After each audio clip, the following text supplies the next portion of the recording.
Let's be honest, Brussels sprouts have a reputation problem. For years, they've been crowned one of the most hated vegetables on the planet. Kids push them aside. Adults remember the smell. And somehow, Brussels sprouts became the symbol of everything boring and unpleasant about eating your greens. But here's the twist. Today, Brussels sprouts are trendy. They show up roasted with balsamic glaze, crispy with bacon, or shaved raw into salads at fancy restaurants. Somewhere along the way, this vegetable went from dinner table villain to foodie favorite. So what exactly is a Brussels sprout? Where did it come from? Why did it taste so bad for so long? And why does it taste so much better now? Let's peel back the layers of this tiny green mystery right here on History of Simple Things. At first glance, Brussels sprouts look like miniature cabbages, and that's not a coincidence. Brussels sprouts are part of the Brassica oleracea family. This is the same plant species that gives us cabbage, broccoli, cauliflower, kale, collard greens, and even kohlrabi. Oh, they're basically plant cousins that evolved to emphasize different edible parts. In the case of Brussels sprouts, the edible part is the buds, the small, leafy balls that grow along a thick central stalk.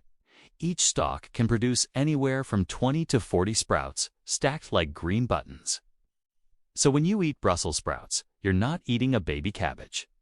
You're eating a fully mature bud designed by nature to grow leaves until humans decided to harvest it early and cook it. Despite what many people assume, Brussels sprouts aren't named after a person or a cooking style. They're named after Brussels, Belgium. Farmers in the region that is now Belgium began cultivating these sprouts as early as the 13th century. By the 1500s, Brussels sprouts were widely grown near the city of Brussels and became closely associated with the area. When the vegetables spread across Europe, people started calling them Brussels sprouts to distinguish them from other cabbage varieties. The name stuck, and centuries later, we're still saying it. A fun detail: the S in Brussels comes from the city name. But the vegetable itself is typically plural because one sprout alone is rarely eaten by itself. Brussels sprouts don't grow underground or on vines. They grow upward like a leafy tower.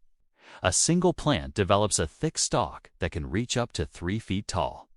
As it grows, leaves sprout from the top and compact buds form where each leaf meets the stalk. Those buds are the Brussels sprouts we eat. Interestingly, Brussels sprouts actually taste better after a frost. Cold temperatures cause the plant to convert starches into sugars, making the sprouts sweeter and less bitter. This is why fall and winter sprouts are often considered higher quality. So yes, cold weather literally makes Brussels sprouts nicer.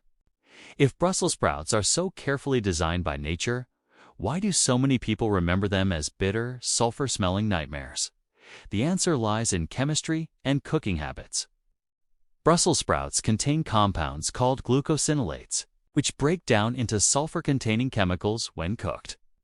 Overcooking, especially boiling, releases those sulfur compounds into the air, creating that infamous smell and bitter taste.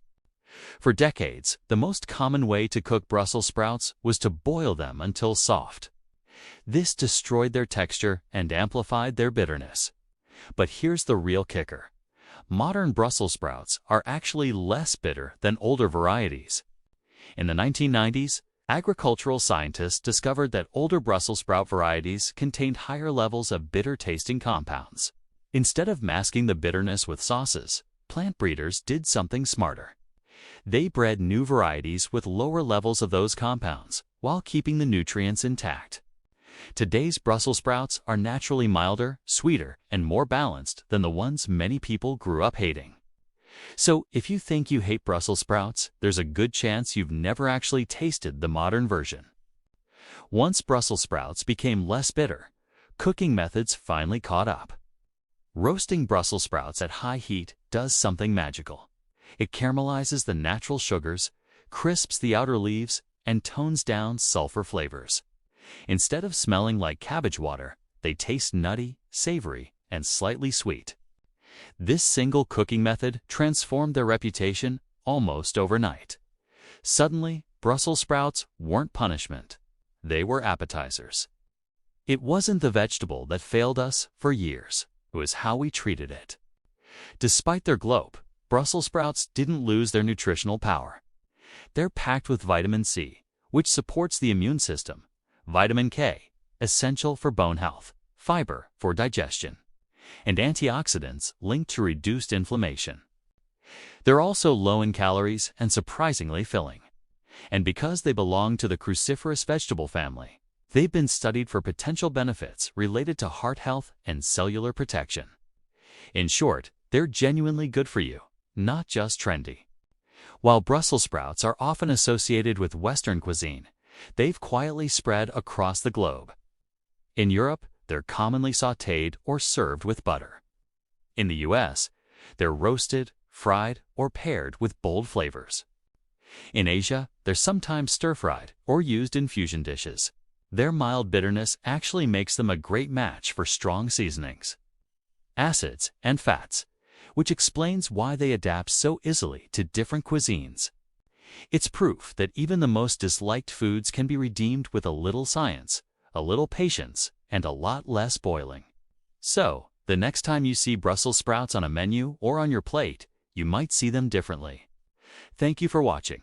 Don't forget to like, subscribe, and stay tuned for more stories woven through the smallest details.